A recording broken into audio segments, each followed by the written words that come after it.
This is called the Intra-Op document. On the left hand side, you see the menu.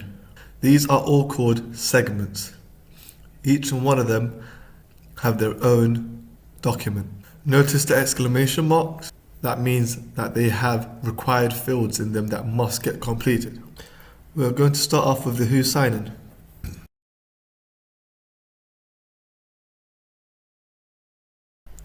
You would then press Next to get onto the next page. As you can see here at the bottom, this segment, Who Sign In, has 2 pages. Depending on your screen size, if you have a smaller screen size, you will have more pages.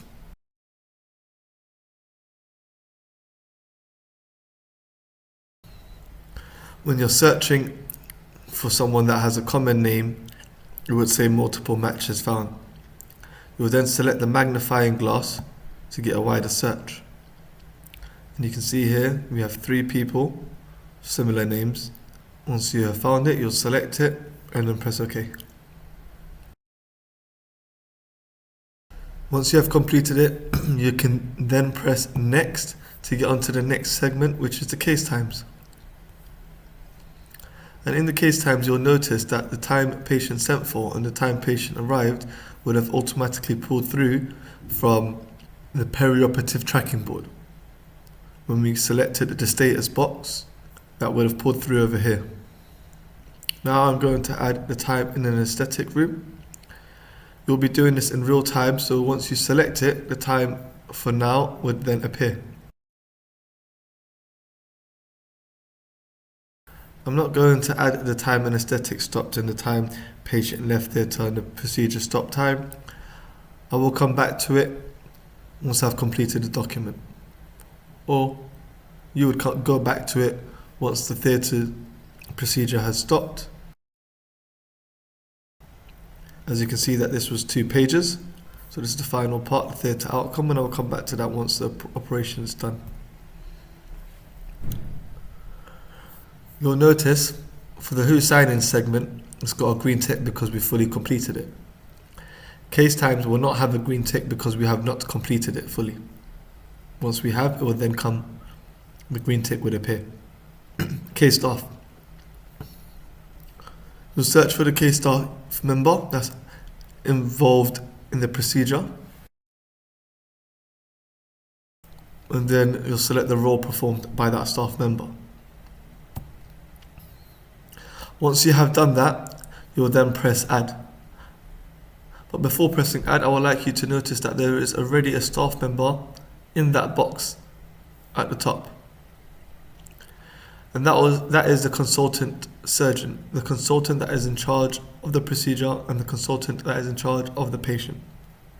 You'll also find the consultant's name at the top in the blue banner. Now to add this staff member, you will then press Add at the bottom, and their name would appear here. And everything should go blank, allowing you to add another staff member.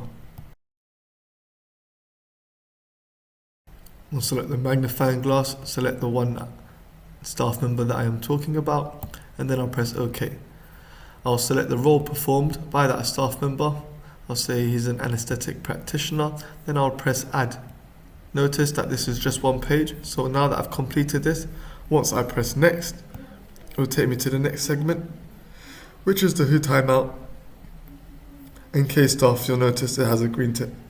If I want to go back, I'll just select the case staff. Sometimes you'll get up to 10 staff members, maybe even more. And it's a little bit difficult to identify any errors that have been made here. To get a better view of this, you can click onto these 3 dots on the far right, this ellipsis, and you'll get a long list of all the staff members that are involved in the procedure.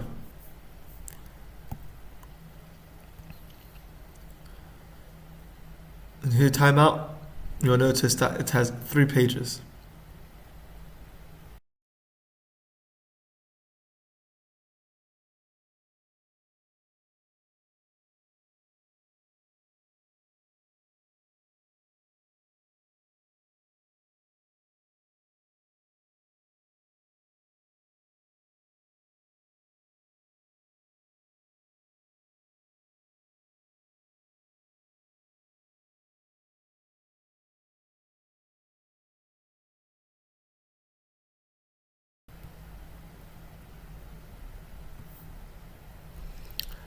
Notice once you click onto this, that list of staff members that you've added into the segment K staff would appear here in this drop down list.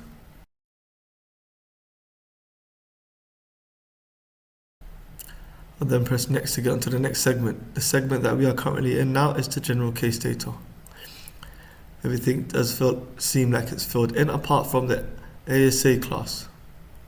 I will select 1.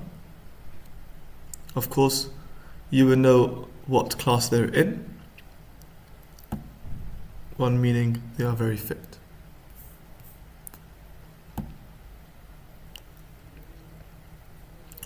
Notice how that this is 2 pages. So before adding the procedure on, you'll have to identify if there is a procedure already added into the box above, and there is.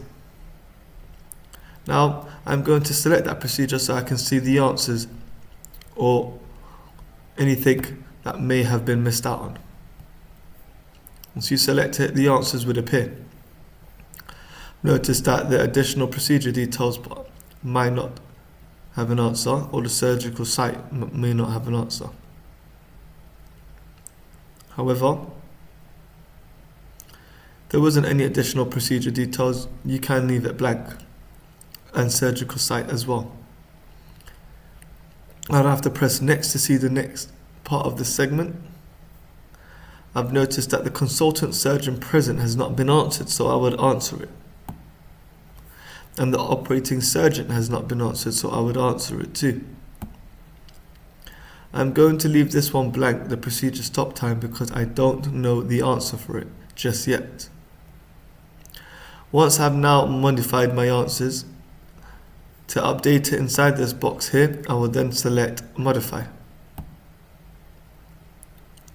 Now everything should have gone blank, allowing me to add a new procedure if there was another procedure added.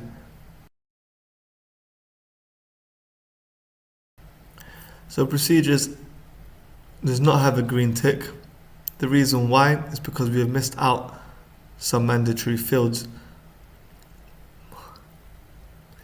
Patient positioning and warming. I've noticed that in the box above it has no answers. I've also noticed that it has 2 pages. So before I press add on this page, I would have to answer both pages and then press add to add it into the box.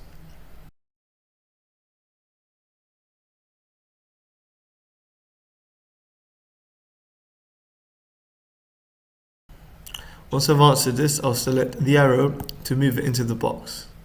Now positioned by, sometimes it may be more than one staff member. So remember, I'll press the arrow to add it into the box, allowing me to add another answer. So now I am not going to press add just yet because I need to go onto the second page to answer the final parts of this question. Now I'll press add, which will add all my answers into this box above. Once I've pressed next, patient positioning would have a green tick. Now I'm on skin prep.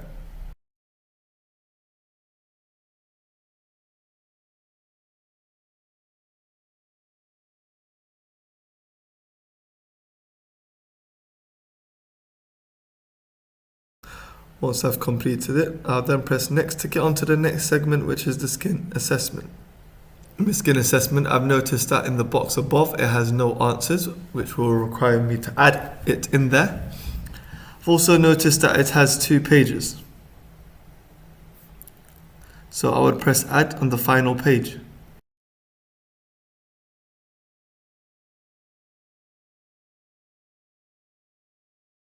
Once I'm done, I'll then press add to add it into the box above.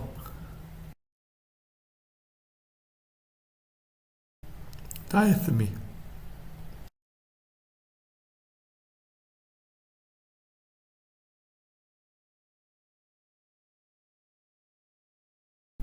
Once you've completed the document, you will then press add to add the answers into the box above. Bear in mind, you have to always check how many pages it is before pressing add. Once completed, you'll then press next. Pre-op count.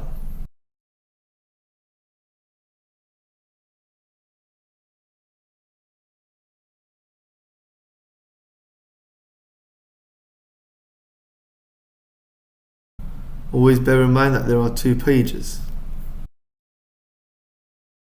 Pre-op count's completed and it's showing me it's got a green tick. First count, I would say count's corrected, yes.